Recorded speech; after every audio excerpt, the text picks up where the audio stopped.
Hello and croeso, welcome. I've got another little excerpt here from Wilson and Blackett's writings, which haven't been published yet. I'm going to start putting them into new books. What we're talking about here is the sources, the original sources of where the King Arthur stories come from.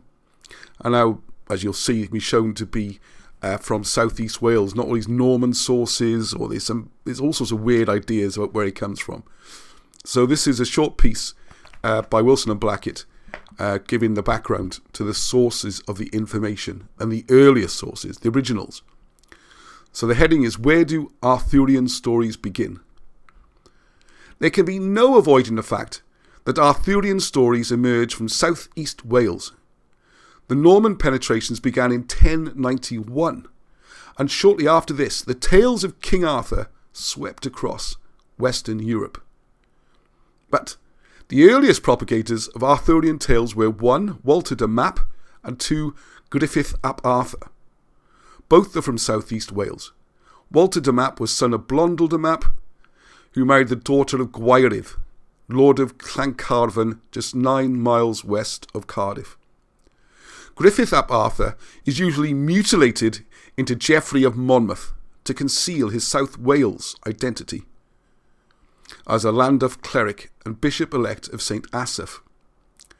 Griffith ap Arthur wrote The History of the Kings of Britain, which was a huge, all-time, international medieval bestseller.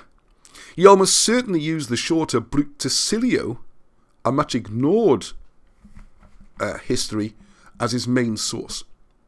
St. Tasilio died around 690 AD, 690 AD, and not surprisingly, his historical Brut terminates around 684 AD. So the first stories, as we have them today, emerge from southeast Wales. This is indisputable. Other ancient sources of Arthurian matter also emanate from the same regions.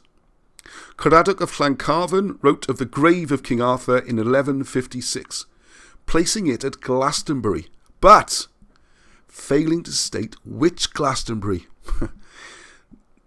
Got more about that in other places. Nennius at Bangor listed Arthurian detail, including the 12 battles of Arthur, in a history written circa 801 to 822 AD. The Welsh annals from Dyfed, compiled around 950 AD, tell of Arthur's battles of Badon and Camlan. Both these sites, still correctly named and complete with vast grave mounds, which are sort of war cemeteries, and even trenches, still exist and are still clearly marked on OS maps, Ordnance Survey maps.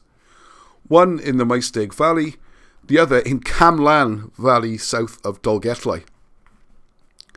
The Lives of the Saints exhibit A.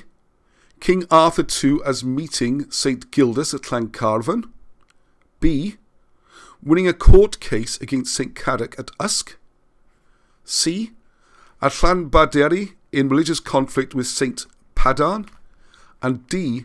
Arranging the marriage of St. Gwynllw with Gladys, daughter of Brychan, on Gelligaer, Gwent. E. St. Genovesius worked on still extant dykes under St. Illtyd in Arthur's South Wales kingdom. These are the dykes sort of east of Cardiff, holding back the water from the low levels there.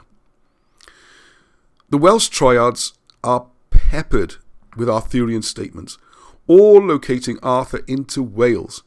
Poetry illustrates and names him. He is unavoidable. Inglamorgan, 3 6th century stones, and now a 4th, actually name Arthur, son of Meirig. He is in manuscripts as Arthmael, Arthvael, Atois, Arthrois, Arthroir, Arthur, etc., but it's the same person. Inscribed stones are contemporary documents. Writing on stones is how we know of ancient Egypt, Babylon and Assyria and so on. I would add, and so why not Wales? Why they don't count here? Other documents of huge antiquity and value will be dealt with later. Now, on this channel, you'll see that mentioned sites such as Camlan and Badon, if you put them in a search or you go to the playlist, visits to the sites, you can see these sites and you can visit them for themselves. They are still there. They're on the maps, although Badon is being slowly removed from the maps, which is a bit strange in itself.